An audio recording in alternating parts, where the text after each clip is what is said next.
सेव्यमान पावनाङ्घ्रिपङ्कजं ज्ञानयज्ञसूत्रमिन्दुशेखरं कृपाकरं नारदादियोगिवृन्दवन्दितं दिगम्बरं काशिकापुराधिनाथ कालभैरवं भजे।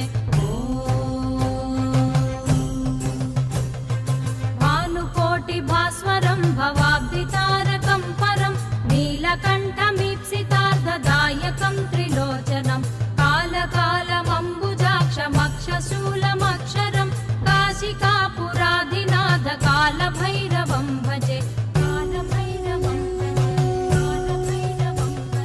शूलटङ्कपाशदण्डपाणिमादिकारणं श्यामकायमादिदेवमक्षरं निरामयं भीमविक्रमं प्रभुं विचित्रताण्डवप्रियं काशिकापुराधिनाथ कालभैरवं भजे।